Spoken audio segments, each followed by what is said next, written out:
Hello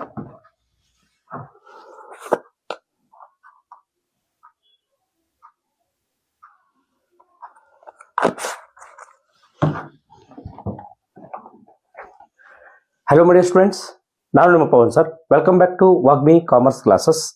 ಇಂದಿನ ನಮ್ಮ ಚರ್ಚೆಯ ವಿಷಯ ಬಿಕಾಮ್ 3ನೇ ಸೆಮಿಸ್ಟರ್ನ ಕಮರ್ಷಿಯಲ್ ಅರ್ಥಮೆಟಿಕ್ ಸಬ್ಜೆಕ್ಟ್ನ ಎನ್ಯುಟಿ ಚಾಪ್ಟರ್ನ method 2 problems based on SN amount of annuity after N years. ಈ ಕ್ವಶನ್ ನಿಮಗೆ ನಿಮ್ಮ ಸೀನಿಯರ್ಸ್ಗೆ 2015 ಹಾಗೂ 2018 KUD 5 ಮಾರ್ಕ್ಸಿಗೆ ಕೇಳಿದಂಥ ಕ್ವಶನ್. 5 ಮಾರ್ಕ್ಸಿಗೆ ಕೇಳಿದಂಥ ಕ್ವಶನ್ ನೋಡ್ರಿ ಏನದ. A person invests ₹1,000 at the end of each year. ನೋಡ್ರಿ ಏನದ, at the end of each year ₹1,000 ಹಂಗ at the end of each year ಪ್ರತಿ ವರ್ಷ 1,000 ರೂಪಾಯಿ ಡೆಪಾಸಿಟ್ ಮಾಡ್ತಾ ಹೋಗ್ತಾನ್ರಿ. at 5% PACI 5% rate of compound interest ಇದೆ ಇಲ್ಲಿ yearly. how much would he get back at the end of 10 years? 10 ವರ್ಷ ಆದ್ಮೇಲೆ ನಂತರ 10 ವರ್ಷದ ನಂತರ ಅವನಿಗೆ ಸಿಗುವಂತ ಒಟ್ಟು ಮೊತ್ತವೆಷ್ಟು ಅಂತ ಕೇಳಿದನ್ರಿ. ಓಕೆ, ಸಿಂಪಲ್ ಅದ ರೀ. ಫಸ್ಟ್ ಗಿವನ್ ಇನ್ಫಾರ್ಮೇಶನ್ ಬರ್ಕೋಬೇಕು. ಸೊ ಗಿವನ್ ಇನ್ಫಾರ್ಮೇಶನ್ ಸೊಲ್ಯೂಷನ್ ಬರ್ರಿ. Solution given.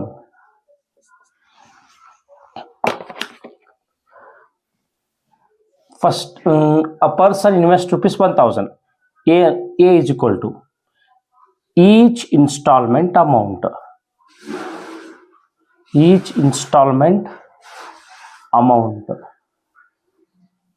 annually ₹1,000 each. ಪ್ರತಿ ವರ್ಷ 1,000 ರೂಪಾಯಿ ತುಂಬ ಹೋಗ್ತಾನ್ರಿ ಅವ. Next rate of interest 5%. I is equal to rate of compound interest.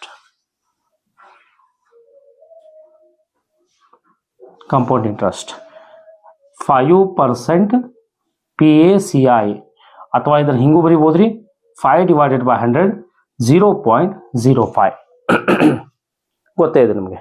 Next ಆಯ್ತಾ. ನೆಕ್ಸ್ಟ್ ಏನ್ರಿ, how much would he get back at the end of 10 years? ಏನ್ ಎಷ್ಟದ ರೀ ಪೀರಿಯಡ್ 10 years. ಸೊ ನಮಗೆ ಇಲ್ಲಿ ಏನು ಕಂಡು ಹೇಳಿದ್ರಿ, SN amount after 10 years. Amount after 10 years ಎಷ್ಟಾಗುತ್ತೆ ನಮಗೆ ಕಂಡು ಏನ್ರಿ. SN is equal to amount of annuity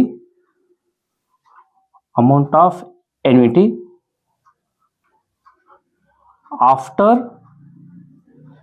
10 years or matured amount is equal to question mark ಐತ್ರಿ. ಸೊ ಇಲ್ಲಿ SN formula, SN is equal to A divided by I common bracket of 1 plus I raised to N minus 1 ಇಷ್ಟಿದೆ. So A ಏನು ಗೊತ್ತಿದೆಯಲ್ಲ 1,000 divide by I ಎಷ್ಟದ ರೀ 0.05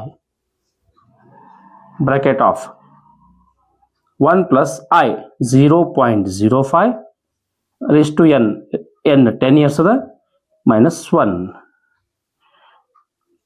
1,000 divided by 0.05 ಮಾಡಿದ್ರೆ ಎಷ್ಟು ಬರ್ತೀರ ಆನ್ಸರ್? 1,000 divided by 0.05 ಮಾಡಿದ್ರೆ answer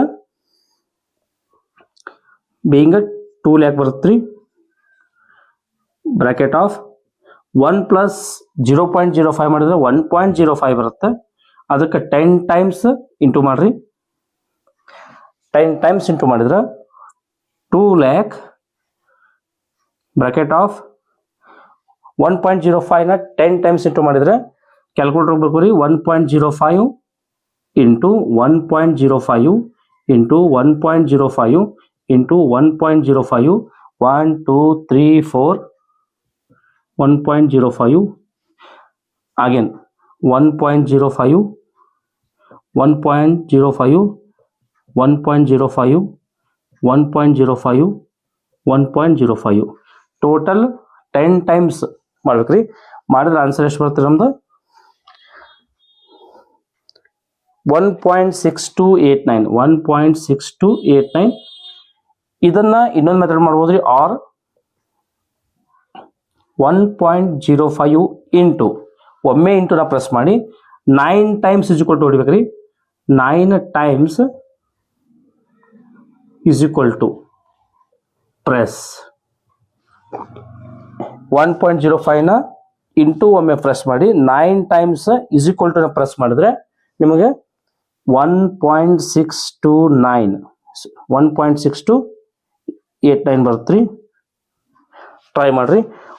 so 1.6289 minus 1, so 2 lakh into 1.6289 ಅಲ್ಲಿ 1 ಮೈನಸ್ ಮಾಡ್ರಿ 0.6289.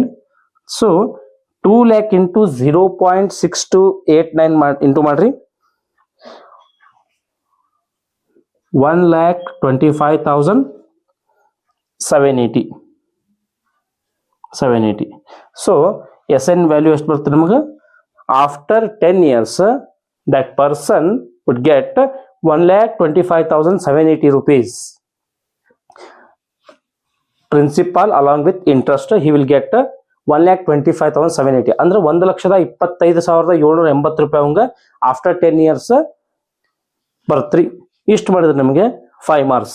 ಸೊ ಇದು ಟ್ರಿಕ್ಸ್ ಸೈಡಲ್ಲಿ ಬರ್ಕೊಳ್ಳಿ, ನಿಮಗೆ ಈಸಿ ಆಗಲಿ ಅನ್ನೋ ಕಾರಣಕ್ಕೆ. ಈ ಕ್ವಶನ್ ನಿಮಗೆ 2015 ಮತ್ತು 18ನೇ ಇಸ್ವಿಗೆ ರಿಪೀಟ್ ಆದಂಥ ಕ್ವಶನ್ 5 ಮಾರ್ಕ್ಸಿಗೆ. Hello my students, S N ಮೇಲೆ ಸೆಕೆಂಡ್ ಕ್ವಶನ್. ಈ ಕ್ವಶನ್ ನಿಮ್ಮ ಸೀನಿಯರ್ಸ್ಗಳಿಗೆ 2010 KUD 5 ಮಾರ್ಕ್ಸಿಗೆ ಕೇಳಿದಂಥ ಕ್ವಶನ್ ಏನಪ್ಪ ಅಂತಂದ್ರೆ, a person ಇನ್ವೆಸ್ಟ್ಸ್ ₹500 at the end of every year. 500 rupees 500 at the end of every year. ಪ್ರತಿ ವರ್ಷ ಇಲ್ಲಿ ಆ ವ್ಯಕ್ತಿ 500 ರೂಪಾಯಿ ತುಂಬ್ತಾ ಹೋಗ್ತಾನ್ರಿ. at 5% PACI in the sense per annum compound interest. How much could he get at the end of 10 years? 10 ವರ್ಷ ಆದ ನಂತರ ಅವನಿಗೆ ಸಿಗುವಂತ ಒಟ್ಟು ಮೊತ್ತವೆಷ್ಟು? Principal along with interest. Principal interest ಸೇರಿ ಎಷ್ಟು ಸಿಗ್ತೈತ್ರಿ ಅವಂಗ 10 ವರ್ಷ ಆದ ನಂತರ? ಸೊ ಗಿವನ್ ನೋಡ್ರಿ, a person invests ₹500 at the end of every year. So A is equal to each annual installment. ಪ್ರತಿ ವರ್ಷ annual installment ಎಷ್ಟೈತ್ರಿ? 500 each ಅದ. ಓಕೆ, I 5% ಅದ. I is equal to rate of interest. 5% PACI. ಈ 5 divided by 100 ಮಾಡ್ರಿ 0.05 ಬರ್ತದ. Next N is equal to number of years 10 ಅದ, 10 years. So SN amount after 10 years is equal to what ಅಂತ ಕೇಳಿದ್ರಿ. Okay, ಈಗ ಒಟ್ಟಂತ information ಬರ್ಕೊಂಡಿದ್ದೀವಿ. ಈಗ SN formula, SN is equal to A divided by I bracket of 1 plus I raised to N minus 1. So A ಎಷ್ಟದ ನಮ್ದು? 500 ಅದ. I ಎಷ್ಟದ ನಮ್ದು? 0.05 ಅದ. Bracket of 1 plus I ಎಷ್ಟದ ರೀ? 0.05 ಅದ. N ಎಷ್ಟದ? 10 years ಅದ, minus 1. ಈಗ ಏನ್ ಮಾಡ್ರಿ, 500 divided by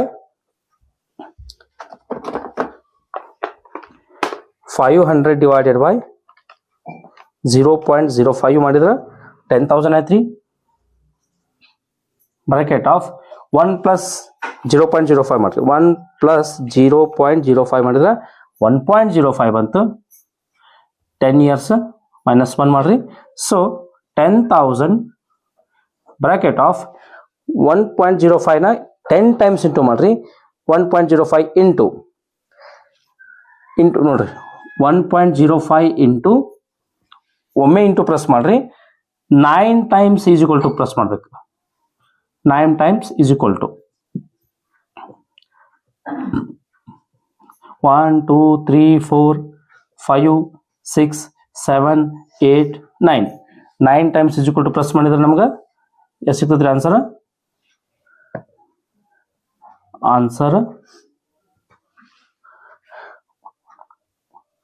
1.05 ಇಂಟು ಒಮ್ಮೆ ಪ್ರೆಸ್ ಮಾಡ್ಬೇಕ್ರಿ 1 2 3 4 5 6 7 8 9 ಟೈಮ್ಸ್ ಇಂಟು ಮಾಡಿದ್ರೆ 9 ಟೈಮ್ಸ್ ಇಸ್ಕೊಟ್ಟು ಪ್ಲಸ್ ಮಾಡಿದ್ರೆ 1.6288 ಅದ. ನಾನು 9 ಮಾಡ್ಕೋತೀನಿ ರೀ. 1.6289 1.6289 ಮೈನಸ್ 1 ಮಾಡಿದ್ರೆ ಸೊ 10,000 ಇಂಟು 1.6289 ಅಲ್ಲಿ ಮೈನಸ್ 1 ಮಾಡಿದ್ರೆ 0.6289. ಸೊ 10,000 ಇಂಟು 0.6289 ಮಾಡಿದ್ರೆ ನಮಗೆ 6,288.94 ಬಂದದ. ಹೆಚ್ಚು ಕಡಿಮೆ ನಮಗೆ 6289 ರುಪೀಸ್ 6289 ಬರುತ್ತೆ after 10 years. After 10 years S N value ಎಷ್ಟು ಮಾಡಿದ್ರೆ ನಿಮ್ದು 5 ಮಾರ್ಕ್ಸ್ ಲೆಕ್ಕ ಮುಗಿತ್ರಿ. ಈ ಕ್ವಶನ್ ನಿಮ್ಮ ಸೀನಿಯರ್ಸ್ಗಳಿಗೆ 2010ರಲ್ಲಿ 5 ಮಾರ್ಕ್ಸ್ ಕೇಳಿದ್ರು. ಓಕೆ, ಈ ಒಂದು ವಿಡಿಯೋ ನಿಮಗೆ ಇಷ್ಟ ಆಗಿದ್ರೆ ಸಬ್ಸ್ಕ್ರೈಬ್ ಮಾಡಿ, ಶೇರ್ ಮಾಡಿ, ಕಮೆಂಟ್ ಮಾಡಿ ಹಾಗೂ ಲೈಕ್ ಮಾಡಿ ಹಾಗೂ ನಿಮ್ಮ ಇತರೆ ಸ್ನೇಹಿತರೊಂದಿಗೆ ಹಂಚಿಕೊಳ್ಳಿ. ಥ್ಯಾಂಕ್ ಯು, ಧನ್ಯವಾದಗಳು.